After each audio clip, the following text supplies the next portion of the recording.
அலைக்கும் வரஹ்மத்துல்லாஹி வபரகாத்துஹு. அல்ஹம்துலில்லாஹ். நபி ஸல்லல்லாஹு அலைஹி வஸல்லம் அவர்கள் பிறந்த மாதமான இந்த ரபியுல் அவ்வல் மாதத்தில் நபி ஸல்லல்லாஹு அலைஹி வஸல்லம் அவர்களுடைய முழுமையான வரலாற்றை பகுதி பகுதியாக பார்த்துட்ருக்கோம். அதோட தொடர்ச்சியாக இன்றைக்கி பகுதி 12 வீடியோவில் நபி ஸல்லல்லாஹு அலைஹி வஸல்லம் அவர்களை பற்றி அமெரிக்க எழுத்தாளர் மைக்கேல் ஹெச் ஹார்ட்டுங்கிற எழுத்தாளர் அவருடைய தி 100ங்கிற புத்தகத்தில் என்னென்னு பதிவு பண்ணியிருக்கிறாரு, அந்த புத்தகம் ஏன் இவ்வளோ பிரபலியமாச்சு உலக அளவில் அப்படிங்கிறத பற்றி தெரிஞ்சுக்குவோம். அல்ஹம்துலில்லாஹ். அமெரிக்க எழுத்தாளரான தி மைக்கேல் ஹார்ட் அப்படிங்கிற அந்த மனிதர் தி 100ங்கிற அவருடைய புத்தகத்தை வெளியிடுறாரு 1992. அவர் உலகத்தோட 4 பகுதிக்குமே பயணம் செய்கிறாரு, நாடாக சுற்றுறாரு. ஒவ்வொரு பகுதியிலையும் இருக்கிற பிரபல்யமான மனிதர்கள், அதாவது உலகத்தில் இருக்கிற மனித சமுதாயத்தில் மிகப்பெரிய அளவில் மாற்றத்தை உண்டாக்குன மனிதர்கள்னு ஆராய்ச்சி பண்ணி 100 பேரை தேர்ந்தெடுக்கிறார். ஒரு பட்டியல் தயார் பண்ணுறாரு. அதில் உலகத்தில் மிகப்பெரிய அளவில் மனித சமுதாயத்தில் மனிதர்களோட வாழ்க்கை முறையில் இன்ஃப்ளூயன்ஸான மாற்றத்தை கொண்டு வந்த மனிதர்கள்னு 100 பேரை தேர்ந்தெடுக்கிறார். அதில் நபி ஸல்லல்லாஹு அலைஹி வஸல்லம், நம்ம முஹம்மது நபி ஸல்லல்லாஹு அலைஹி வஸல்லம் அவர்களுக்கு முதலிடத்தை கொடுக்குறாரு. இயேசு கிறிஸ்து, மற்ற மனிதர்கள், நம்ம இந்தியாவை சேர்ந்த காந்திலாம் கூட அந்த 100 பேரில் பட்டியலில் வருவாங்க.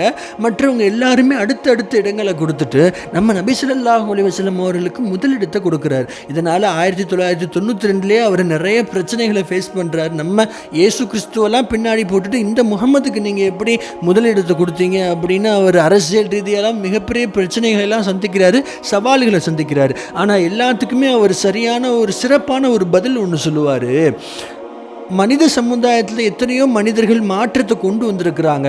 ஒரு சிலர் ஆன்மீக ரீதியாக மனிதர்கள்ட்ட மாற்றத்தை கொடுத்துருக்குறாங்க, இன்னும் சிலர் அரசியல் ரீதியாக மாற்றத்தை கொடுத்துருக்குறாங்க, இன்னும் சிலர் குடும்பவியல் ரீதியாக மக்கள்கிட்ட ஒரு மாற்றத்தை கொண்டு வந்திருக்கிறாங்க. ஆனால் இந்த முஹம்மது நபிங்கிற இந்த ஒரு பர்சன், இந்த ப்ரொஃபட் முஹம்மது, அவங்க மட்டும்தான் இன்னைக்கு உலகத்தில் இருக்கிற ரெண்டாவது மிகப்பெரிய மதமான இஸ்லாமியர்கள்கிட்ட முழுமையாக அவங்க வாழ்க்கை முறையில் குடும்பவியலாக இருக்கட்டும், ஆன்மீகமாக இருக்கட்டும், அரசியலாக இருக்கட்டும், எல்லா துறையிலையுமே ஒரு சிறந்த ஒரு முன்மாதிரியாக ஒரு வாழ்க்கை முறையை கொடுத்துருக்கிறாரு. அவங்களுடைய வாழ்க்கையில் மிகப்பெரிய ஒரு மாற்றத்தை ஏற்படுத்தியிருக்கிறாரு. அவர் ஒரு காரணம் சொல்லியிருக்கிறாரு. அல்ஹம்துலில்லாஹ். நாம் இங்கே பதிவு பண்ணுறது ஒரே ஒரு விஷயந்தான். அல்லாஹ் சொல்கிறான் குர்ஆனில், வரஃபஅனா லக திக்ரக், நபியே உங்களுடைய பெயரை, உங்களுடைய புகழை நாம் உயர்த்தி விட்டோம். அவ்வளோதான், முடிஞ்சு போச்சு. இன்னைக்கு இந்த ஒரு எழுத்தாளர் இப்படி ஒன்று வெளியிட்டிருக்கிறார், இந்த பட்டியல் ஃபேமஸ் ஆகிருக்கு, பிரபல்யமாக இருக்கு. அதெல்லாம் தாண்டி அல்லாஹு தாலாவே நபி ஸல்லல்லாஹு அலைஹி வஸல்லம் அவர்களுடைய புகழை உயர்த்திட்டான். அவர்களுக்கு அல்லாஹு தாலா நாளைக்கு மறுமை நாளையும் சொர்க்கத்திலே உயர்ந்த இடமான மகாமி மஹ்மூதா நபி ஸல்லல்லாஹு அலைஹி வஸல்லம் அவர்களுக்கு தான் தயார் பண்ணி வச்சிருக்கிறான். அல்ஹம்துலில்லாஹ். ஆக வரக்கூடிய நாட்களில் நபி ஸல்லல்லாஹு அலைஹி வஸல்லம் அவர்களின் வழிகாட்டுதல் படி வாழ்ந்து வஃபாத்தாகக்கூடிய பாக்கியத்தை வல்ல அல்லாஹ் உங்களுக்கும் எனக்கும் தருவானாக. அஸ்ஸலாமு அலைக்கும் வரஹ்மத்துல்லாஹி வபரகாத்துஹு.